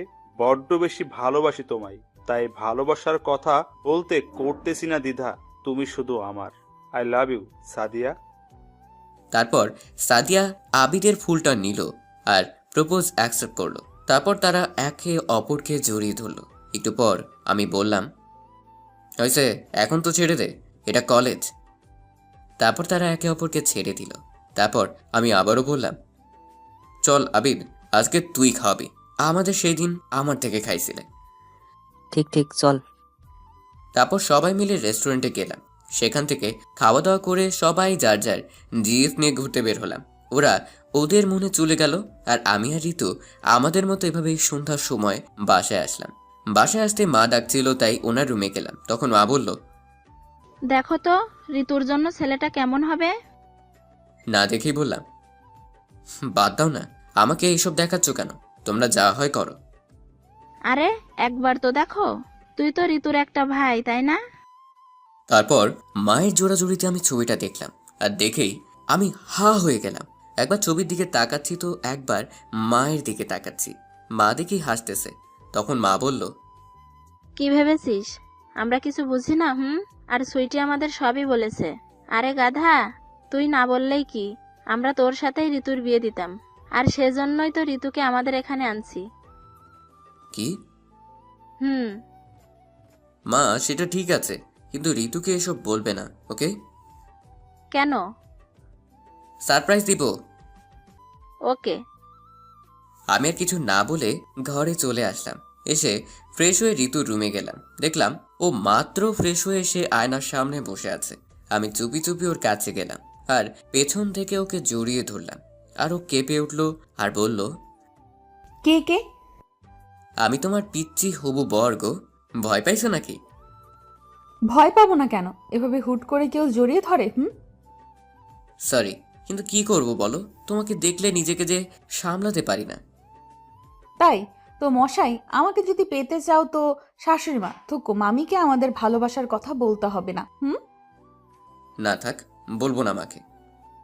কেন? বলে আর কি হবে বলো? বিয়ে তো আর দিবে না, তার চেয়ে বরং তোমার যার সাথে বিয়ে দিতে চায় তাকেই বিয়ে করো, সুখে থাকবে। তুমি এসব বলতেছো? কেন? তুমি জানো না আমি তোমাকে কত ভালোবাসি, আর তুমি কি না ভালো? তুমি চাও তো সবাই যাকে বলবে তাকে বিয়ে করি? আচ্ছা তাই হবে। এই বলে ঋতু কান্না করতে করতে চলে যেতে লাগলো। তখন আমি পেছন থেকে ওর হাত ধরলাম আর এক ঝাটকায় নিজের কাছে নিয়ে এসে জড়িয়ে ধরে বললাম, এত সহজে আমার ভালোবাসাকে ছেড়ে দিব নাকি? না, নিতে চাইলেও দিতেই হবে, কারণ তুমি তো এটাই চাও। আমি কি চাই সেটা পরে বলছি, তার আগে এই ফুলটা নাও আর একটা খুশির খবর শোনো। তারপর আমি ওকে ছেড়ে দিয়ে ওর সামনে হাঁটু গেড়ে বসে বললাম, হ্যাপি রোজ ডে আমার পাগলি। আর খুশির খবর হলো মা নিজেই চায় তোমাকে ছেলের বউ করতে। আর এই খাবার টেবিলে আমার কথাই বলেছিল, কিন্তু আমরা বুঝিনি। এটা বলার সাথে সাথে ঋতু আমার হাত থেকে ফুলটা নিল আর আমাকে জড়িয়ে ধরে কান্না শুরু করে দিল। বুঝি না মেয়েরা এত কান্না করে কিভাবে। আমাকে তো পিটাইলেও এক ফোঁটা পানি বের হয় না। তারপর আমি তাকে বললাম, এই পাগলি, কান্না করতেছো কেন? জানো আমার কতটা কষ্ট হয়েছিল যখন তুমি ওসব বলেছিলে? আহারে, শয়তান পাজি। কি করছো? মারছো কেন? লাগছে তো। লাগুক, আমার বর আমি মারবো, আবার আমি তার সেবা করব। তোমার কি? তাই না? তাই। দাঁড়ো, মজা দেখাচ্ছি। বলে ওকে আরো শক্ত করে জড়িয়ে ধরলাম। তখনও বলল, কি করছো? ছাড়ো, ব্যথা পাচ্ছি তো। পাও আমার বউ, আমি বুঝবো। তাই না? আর কিছু বলতে দিলাম না, তার আগেই বুঝতেই তো পারছেন 5 মিনিট পর ওকে ছেড়ে দিলাম। ও তখন বলল, এভাবে কি কেউ কিস করে? আর একটু হলে তো মরেই যেতাম। মরবে না গো। যাই হোক, শোনো না। বলো। চলো না, আজকে তো রোজ ডে, কোথাও থেকে ঘুরে আসি বিকেলে। ওকে। Thank you. হয়েছে, আর ঢং করতে হবে না। কি বললি? আমি ঢং করতেছি? আমাকে আর পাইকে এক দৌড়ে আম্মুর কাছে চলে আসছি। মা দেখো, শাকচুনি টাকা মারতে আসছে। মারবো না কি করবো? তুই আমাকে ঢং করার কথা কেন বললি? আর এখন আবার শাকচুন্নি বলতেছিস? তোকে তো আজ আমি খেয়েই ফেলবো। এই, এবার থাম তোরা, অনেক ঝগড়া করেছিস। মা তুমি তো জানো আমি কত ভালো ছেলে। জানি তো, এমন ভালো যে মায়ের কাছে ভালোবাসার মানুষের কথা বলতে শরম পাই। মা ভালো হচ্ছে না কিন্তু। ঠিকই বলেছ মা, না মানে মামি। মামি বলতেছিস কেন? মাটাই তো ভালো ছিল। কয়েকদিন পরেই তো তুই আমার ছেলের বউ হবি। ওকে মা। তারপর ঋতু মাকে জড়িয়ে ধরলো আর আমার দিকে তাকালো। আমি তখন ইশারা করে বললাম, আমাকেও একটু জড়িয়ে ধরো। তখনও হাসতে লাগলো। তাই আমি ঘরে চলে আসলাম, এসেই শুয়ে পড়লাম। তারপর দুপুর হয়ে গেল, আমি উঠে গোসল করলাম। একটু পর রীতি এসে ডেকে গেল খাওয়ার জন্য। তারপর নিচে গেলাম খাবার জন্য। খাবার টেবিলে বসলাম আমি আর আমার সোজা ঋতু। আমার মাথায় একটা শয়তানি বুদ্ধি আসলো। তাই আমি টেবিলের নিচ দিয়ে ঋতুর পায়ে সুরসুরি দিতে লাগলাম। সে খেতে পারতেছে না, শুধু চোখ বড় বড় করে আমার দিকে তাকাচ্ছে। আমি দেখেও না দেখার ভান করে আছি। তারপর এদের ঘরে চলে আসলাম, এসেই ঘুমিয়ে গেলাম। এদিকে আবিদ আর সাদিয়া তো সারাক্ষণ ফোনে কথা বলতে ব্যস্ত। হ্যালো জানু। শোনা বলো। কি করো বাবু? বসে আছি। তুমি কি করো? আমিও। খাইছো দুপুরে? তুমি? বিকেলে দেখা করবে। অবশ্যই। ওকে, বিকেলে তাহলে দেখা হচ্ছে। বাই। বাই। বিকেলবেলা। এই আরাফাত, ওঠো না, বেড়াতে যাব, চলো। বলেই ঋতুকে ধরে কাছে নিয়ে এসে শুয়ে দিলাম। এই কি করছো? ছাড়ো, কেউ এসে পড়বে তো। আসুক, তাতে আমার কি। প্লিজ ছাড়ো, বেড়াতে যাব, চলো। আচ্ছা, ঠিক করে চলো। তারপর আমরা রেডি হয়ে বাইরে এসে রিক্সা ডাক দিলাম এবং রিক্সা করে একটা পার্কে গেলাম। ওমা, গিয়ে তো আমরা অবাক যে আবিদ সাদিয়া ওরা বসে প্রেম করতেছে, আর আবিদ সাদিয়ার কোলে মাথা দিয়ে শুয়ে আছে। আমরা ওদের কাছে গেলাম আর আমি বললাম, হায়রে ভালোবাসা, কয়দিন হলো পরিচয় আর এর মধ্যেই এসব। ভাই, তোরা তাড়াতাড়ি বিয়ে করে নে। আমার কথা শুনে আবিদ উঠে বসলো আর বলল, থ্যাঙ্কস দোস্ত, আজকে বাড়িতে বলবো। তা না হয় বলবি, কিন্তু সাদিয়াকে গোলাপ দিছিস? না, ভাইয়া দেয়নি। কি আবিদ? আরে রাগিস কেন? দেইনি, তুই আসবি বলে তোর সামনেই দিমু, আর এক্ষুনি দিচ্ছি, দাঁড়া। ওই শালা, আমার দোহাই দিচ্ছিস বলেই কেলানি দিলাম। তারপর আবিদ সাদিয়াকে গোলাপ দিল, সাদিয়া ওকে জড়িয়ে ধরলো আর ওরা 4 ঠোঁট এক করে দিল। একটু পর আমি বললাম, ভাই এখানে আমরাও আছি রে, একটু তাকাস। আমার কথা শুনে ওরা একে অপরকে ছেড়ে দিল। তারপর সবাই মিলে ফুচকা খেতে গেলাম। ঋতু বলল, ঝাল কম, একটা বেশি। তারপর বামা ফুচকা দিল। আমি এক পিস মুখে দিলাম আর সাথে সাথে আমার মুখ লাল হয়ে গেল। এই কি হয়েছে? ঝাল।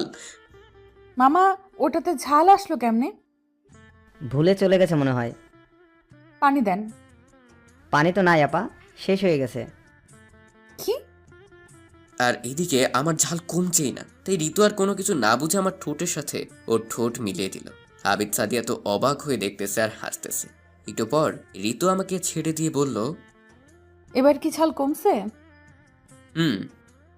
তখন আবিদ বলে উঠল, হায় রে বন্ধু, এমন ঝাল বেশি যদি আমার ফুসকাতেও হতো তাহলে কতই না ভালো হতো। তারপর আমরা শরমে আর কোনো কথা বলতে পারলাম না। এভাবে আমরা সবাই মিলে ঘুরে বাড়িতে চলে আসলাম। এসে আমি শুয়ে পড়লাম। একটু পর আবিদ ফোন দিয়ে বলল, হ্যালো বল। দোস্ত, কাম তো হয়ে গেছে। কি কাম? সামনের 9 তারিখে তো আমার বিয়ে। কি? অভিনন্দন। ধন্যবাদ, বাই, পরে কথা হবে। ওকে, বাই। ঋতু ডাক দিল, তাই খাবার জন্য নিচে গেলাম। তারপর সবাই মিলে খেতে শুরু করলাম।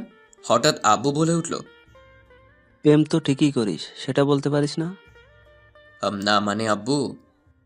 থাক, বাদ দে। আর শোন, আগামী 14 তারিখ তোর বিয়ে। আমি তো আব্বুর কথা শুনে অবাক হয়ে গেলাম আর বললাম, কি? অবাক হচ্ছিস কেন? না কিছু না। ঠিক আছে। তারপর আমি আর কোনো কথা না বলে খাওয়া শেষ করে ঘরে চলে আসলাম। একটু পর ঋতুও আসলো, এসে বলল, কি মশাই, কেমন লাগলো আব্বুর কথা? তখন পিছনে তাকালাম আর ওর কাছে গিয়ে ওকে পেছন থেকে জড়িয়ে ধরলাম। এই কি করছো? ছাড়ো, কেউ চলে আসবে তো। কেউ আসবে না, সবাই খেয়ে দিয়ে ঘুমোতে গেছে। তাও ছাড়ো। সত্যি ছেড়ে দিব তো? সাহস থাকলে ছেড়ে দিয়ে দেখা। আরে রাগ দেখাও কেন, আমি তো মজা করছিলাম। এই শোনো। কি? কালকে আবিদের গায়ে হলুদ, পরের দিন বিয়ে। কি? একটু আগে ফোন করছিল। তাহলে ওদেরও একটা ব্যবস্থা হয়ে গেল। আর আমরা কেউই সিঙ্গেল থাকবো না। মশাই, এবার ছাড়েন, আপনিও ঘুমান আর আমিও ঘুমাতে যাই। না, আজকে তুমি আমার সাথে থাকো।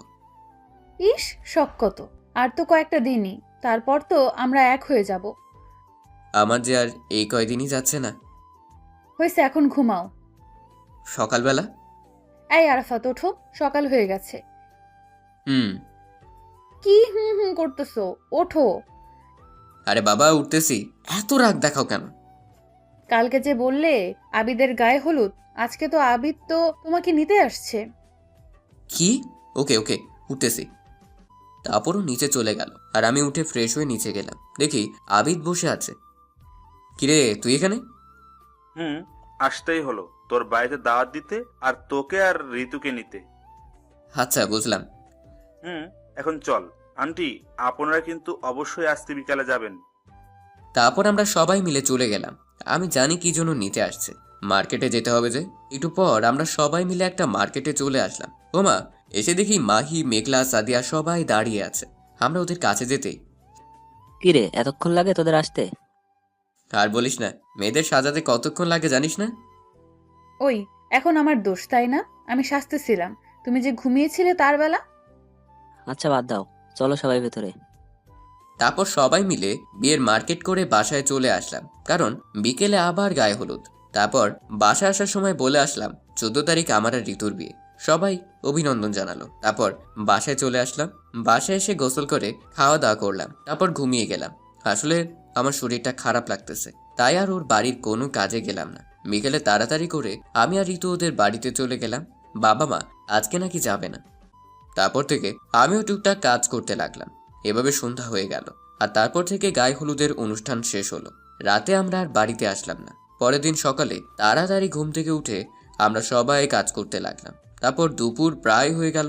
আমরা বর নিয়ে চলে গেলাম সাদিয়াতের বাসায়। তারপর বিয়েটা হয়ে গেল, সবাই বউ নিয়ে চলে আসলাম। রাতে আমি আর মাহি মিলে অনেকক্ষণ আবিদের সাথে মজা করে বাসর ঘরের কাছে আসলাম। এসে দেখি ভাবিরা দাঁড়িয়ে আছে। তারপর তাদের কোনো মতে বুঝিয়ে আবিদকে ঘরে ঢুকিয়ে দিলাম। তারপর কি হলো আবিদ আর সাদিয়া জানবে, কারণ আমি তো ভিতরে যাইনি, তাই বলতে পারবো না। শুধু এতটুকু জানি ওরা সুখের সাগরে ভাসতেছে। এভাবে কয়েকদিন চলে, আর 2 দিন পর আমার বিয়ে ভাবতেই আমার কেমন জানি লাগতেছে। তারপর আমি মাহি আর আবিদের বাসায় চলে গেলাম। তারপর ওদের বাসায় সবাইকে দাওয়াত দিতে ওদের নিয়ে চলে আসলাম মার্কেটে। সাথে ঋতু, সাদিয়া, মেঘলাও ছিল। তারপর সবাই মিলে মার্কেট শেষ করে বাসায় চলে আসলাম। ওদের বললাম কালকে তাড়াতাড়ি চলে আসতে, কারণ বিকেল আমার গায়ে হলুদ। বাসায় আসতে আসতে বিকেল হয়ে গেল, তাই এসে গোসল করে খাওয়া দাওয়া করে ঘুমিয়ে পড়লাম। রাতে ঋতু ডাকলো খাওয়ার জন্য, তাই ঘুম থেকে উঠে নিচে গেলাম খাওয়ার জন্য। তারপর আমি রুমে আসলাম, জানি ঋতু আসবেই, তাই দরজার পিছনে লোকালাম। ঠিক একটু পর ঋতু আসলো ঘরে। যেই না সে ঘরের ভিতর পা দিয়েছে, আমি পেছন থেকে দরজা বন্ধ করে দিছি। ওরও সেই ভয় পাইছে আর বলতেছে, এই কি করতেছো? দরজা বন্ধ করলে কেন? দরজা খুলে দাও। চুপ, কোনো কথা নয়। তারপর আমি আস্তে আস্তে তার কাছে যেতে লাগলাম। সে পেঁচাতে লাগলো। একসময় সে খাটে পড়ে গেল। আমিও ওর উপর শুয়ে পড়লাম আর বললাম, এবার কোথায় যাবে? দেখো প্লিজ এমনটা করো না, আর তো একদিন। ভয় পাইছো নাকি?